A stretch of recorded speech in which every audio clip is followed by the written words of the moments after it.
Hello, everyone. I have Ajuan Mance with me here today in my Art Makers series of interviews. Welcome, Ajuan. I'm so happy you are joining me today. I'm going to share my screen and have you just tell me in the audience a little bit about yourself. Let's pull this up. All right. Can you see the screen here? Yep, I sure can. Awesome, awesome, awesome. So, yeah, just introduce yourself. Tell us a little bit about yourself. Yeah, well, I'm Ajuan Mance. I've been in the Bay Area now since 1999. I am an artist, an illustrator, and a comic creator. And I also have a background in English. I have a PhD in English from University of Michigan. I'm a literary historian with a focus on Black expression and Black self-expression. How have Black people written about themselves over the last 200 years? Awesome, awesome, amazing. And you failed to say you're an amazing artist, amazing writer. Um, and so I do have a couple images of your work up here. You have several books out, and I'm super impressed. I love you. You know, I love your work.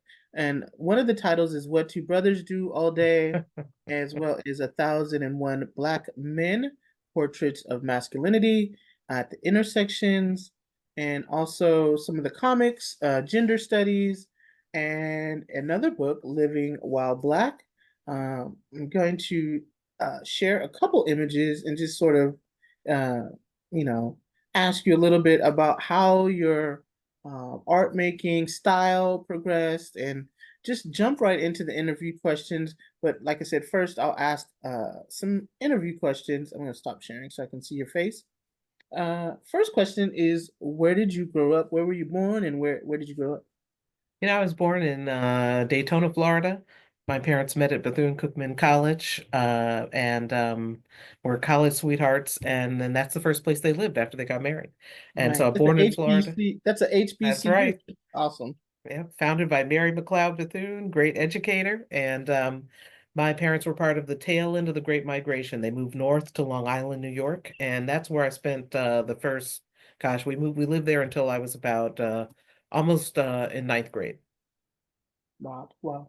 And so you would say Long Island is sort of where New York, that's the New York area, right? Yeah, yeah. So what was that neighborhood like?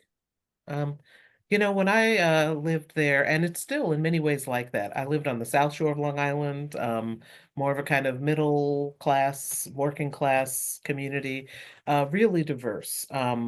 We had African American folks on our block, Puerto Rican folks, people from the Caribbean in the neighborhood, and then some of the older families were white people. And it was a really close-knit community. It felt like it was an incredibly safe place. There were lots of kids.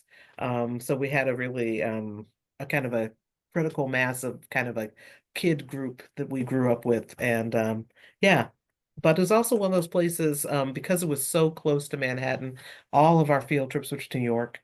And so, going to the museums was a part of what it meant to grow up Amazing. there. So it's really where I became an artist. I was gonna say, do you think that shaped your early development as an artist because you were so close to Manhattan and had that wonderful diversity of community that, do you think that shaped yourself? Because my grandmother took me to museums in San Francisco really, Mhm. really early on, and that is really I got where I got the bug and love for art. So do you think that influenced you as a young person? Absolutely. I was one of those kids, like you probably were the same way. Before I can even really remember well, I was drawing, and I just, for whatever reason, that was a great way for me to express things that were harder to say or write. Um, and so my parents really supported me drawing, but it really emphasized it. It really strengthened my commitment to art and my interest in it, my love for it, going to museums a Yeah. lot as a kid.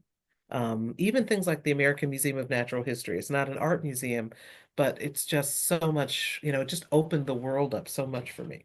Same, same. And so I asked other folks too that I interviewed. I'm going to ask you, was there one particular incident or one big thing that occurred in your early development as an artist that kind of shaped your art practice moving forward? Is there just one major thing that happened that you remember? I think for me, the one major thing that happened, a lot of art stuff happened when I was in high school. But when I was in elementary school, I think a big transformational moment was when I was 5 years old and I won my first art contest. Nice. And I got a sense that, oh, this is something I really like to do, but I think I'm actually good at it too. And that just was that was really part of the engine that just continued to push me to develop. Wild. Yeah, I think that that pat on the back, that encouragement that we need sort of puts a battery in your back to do more. I hear a lot of other creative folks say that just that spark of encouragement, it helps them develop. Next question. So, if you could do, or let me clarify, if you could give words of encouragement to your younger self or to any other young artist, what would you say to them? Well, and it's a hard question because I went the long way to be an artist. I did a lot of grad school, not in art. And it wasn't until I became a professor at the end of that first year of being a professor, I realized there's a lot that I want to say and explore, and I can't do it with the tools that I've been given. I have to get back into art because that's what'll let me say and explore the things about Black people and our history and culture that I need to do. So, I mean, the first thing I would really tell myself that I didn't know was that you can be Black and you don't have to be rich to Yeah. study art because I I just didn't I knew I loved art. I thought of myself in some ways as an artist, but when I was in college, I didn't take any art classes because Mhm. it felt to me like something that was only rich people could do it. I couldn't see any ways through to a career or being able to support myself. I would tell myself, you actually can do that. Wow, nice. Also, do you have a daily routine, a daily art practice, something that you do that sort of inspires you or motivates you every day to get you going? I try to draw something in my sketchbook every day that's just what I love to draw. Nice. Um and I like drawing ink on paper. Sometimes when I'm drawing hard things, I have to use when I'm not necessarily hard things, but things I don't usually draw, like a bicycle or something like that. Then I will use a pencil. But when I my sketchbook practice, I love drawing ink on paper and I love drawing figures. And so I try to make space to do that every day. That's awesome. Yeah, the same. I can't lie. I really do try to get in at least one drawing a day. And it feels weird if I don't do that. Um, And also, I've asked other folks too, is there one thing that you feel like society or even yourself, something you implemented during the pandemic, during lockdown, that you think we should continue to do now? Absolutely. One of the things that was really important for me during the pandemic was how much communication and community building there was way outside of our time zone. Mm, Able to be not just in communication with artists on the other side of the country, but actually do events together. yeah. That I think we absolutely should continue to do.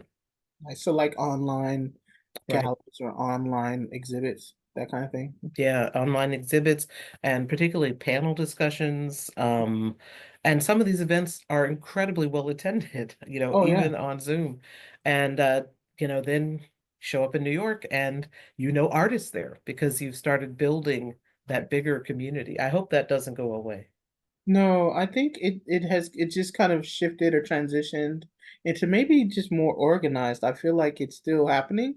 And you Yeah. also I've seen a lot of options where you can do in-person events and then they always have the online component as well. And I agree. I think that's something that it's fabulous. I think we should continue to do it.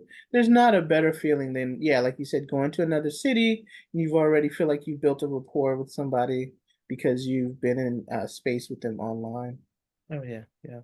Um, and let's see, what's a good question to go into? Um, what's one creative thing that you've always wanted to do or thought about doing?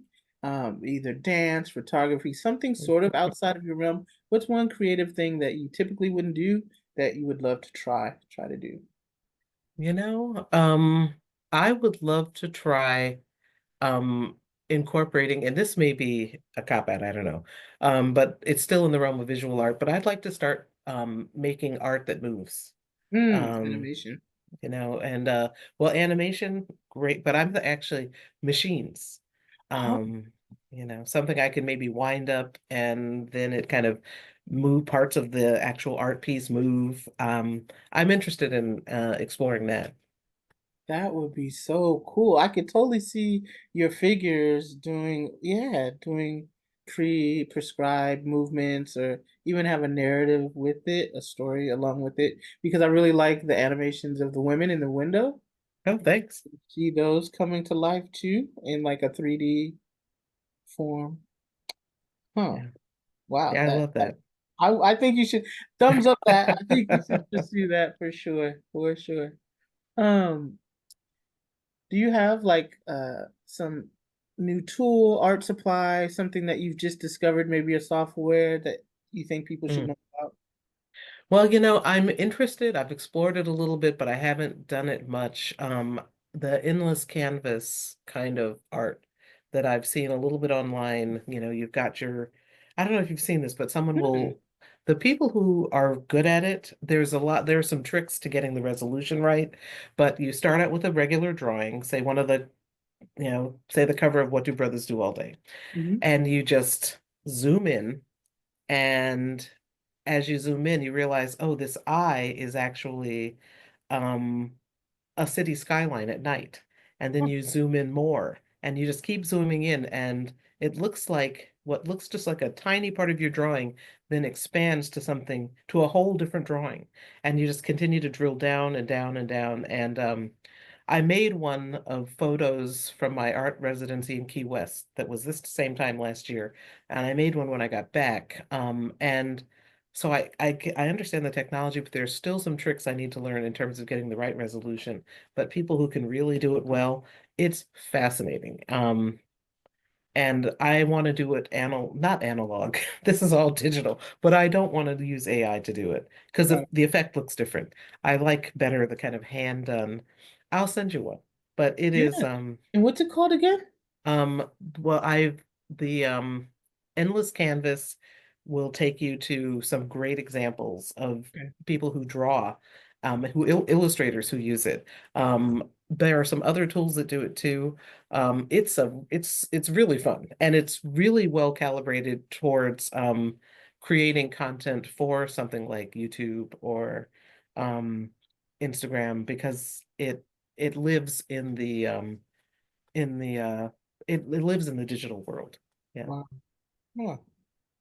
That's really cool. And I think maybe I've seen it before, but I'm not sure I knew what it was called.